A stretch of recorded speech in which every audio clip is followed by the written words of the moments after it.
আসসালামু আলাইকুম ভিউয়ার্স, দেশে বা দেশের বাইরে সবাইকে ওয়েলকাম করছি আমার চ্যানেলে। আজকে শেয়ার করব চিকেন রোস্ট। খুবই অবভিয়াস একটা আইটেম। ফেস্টিভ্যাল হোক বা বাসায় বা ছুটির দিনে চিকেন রোস্ট আবদার করে না এমন মানুষ খুব কমই আছে। সো আমাদের লাইফ এখন অনেক বিজি। সো বিজি লাইফে আপনি যে ইজিলি চিকেন রোস্ট তৈরি করতে পারেন, সেভাবেই আমি আমার রান্নাটা শেয়ার করছি। আমার লাইফটা ইজি করে দেয় রাঁধুনি রেডিমিক্স রোস্ট মশলাটা। প্রথমে আমি মশলাটা খুলে নিলাম। 1 কাপ পানিতে পাউডারটা আমি মিক্স করে রেখে দিলাম, 20 মিনিটের মতো রেখে দিয়েছি। এবার আমি নিয়ে নিলাম চিকেনটা। আমি রোস্টেড চিকেন, যেগুলো 400 থেকে 500 গ্রাম ওজনের হয়, 4 পিস করে কেটে নিয়েছি।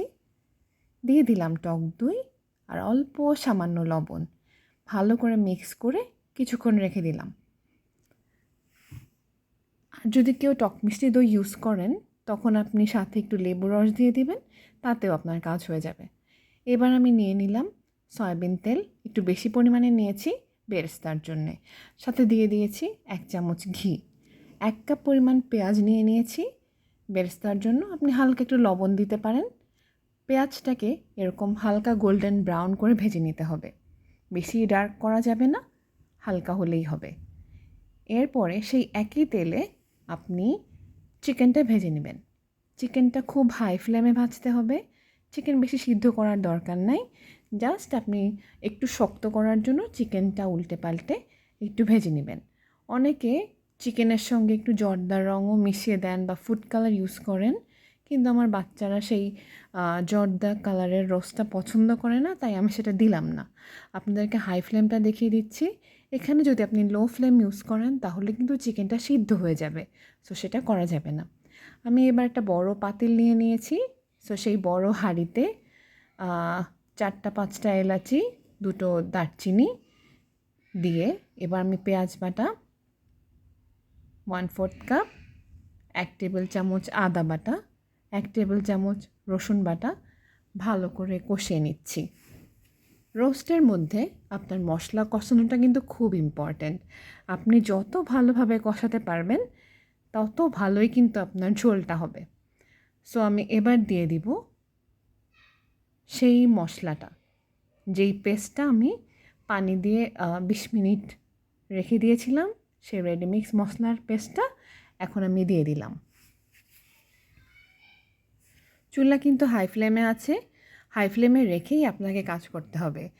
আমি আমার আম্মুর কাছে শুনেছি, মানে আপনি যত হাই ফ্লেমে আপনার মশলাগুলো কষাবেন, তত যেই মশলার যেই গন্ধগুলো থাকে সেগুলো চলে গিয়ে আপনার মশলাটা দারুণভাবে কষা হবে।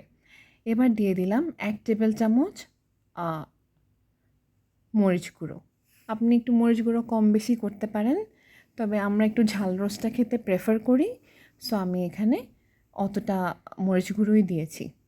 অনেকে এখানে আবার টমেটো সসটা ইউজ করে থাকেন, কিন্তু আমার কাছে ফ্লেভারটা ঠিক ভালো লাগে না, সো আমি সেটা দেইনি। কিন্তু চাইলে আপনারা 1 টেবিল চামচ এখানে টমেটো সসও অ্যাড করে দিতে পারেন। এবার আমি নিয়ে নিব কাজু বাদাম। 10 থেকে 12টা কাজু বাদাম ধুয়ে বেটে নিয়েছি আমি।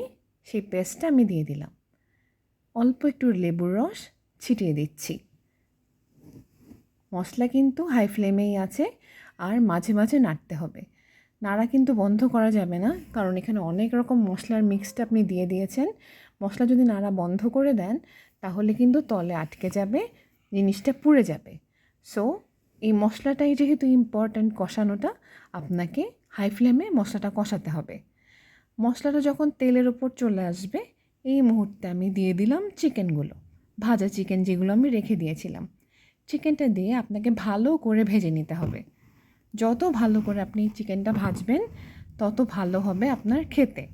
এবার আমি এখানে পানি ইউজ করব না। আমি পাউডার দুধের সঙ্গে পানি মিশিয়ে লিকুইড দুধ বানিয়ে নিয়েছি। সেটা আমি কষানোর পানি হিসাবে ইউজ করব। আমি এখানে পানি দিচ্ছি না। পানি দিতে পারেন, কিন্তু দুধটা দিলে টেস্টটা অনেক ভালো আসে।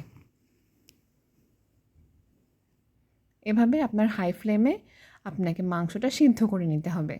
চুলা কিন্তু কমানো যাবে না, হাই ফ্লেমে থাকলে মাংসের মধ্যে সুন্দর মতো মশলাগুলো কষে সুন্দর মতো আপনার রান্নাটা হয়ে যাবে। যে পেঁয়াজ বেরেস্তা রাখা ছিল তাতে আমি একটু ঘি মিশিয়ে এবার দিয়ে দিচ্ছি আমার চিকেনের মধ্যে।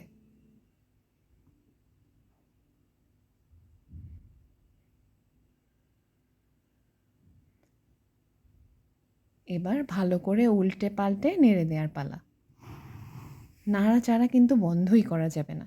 এই রোস্ট জিনিসটা যে এত মজার একটা জিনিস, কিন্তু আমি যতই ট্রাই করি তাও আমার আম্মুর মতো বা আমার খালাদের মতো হতেই পারে না।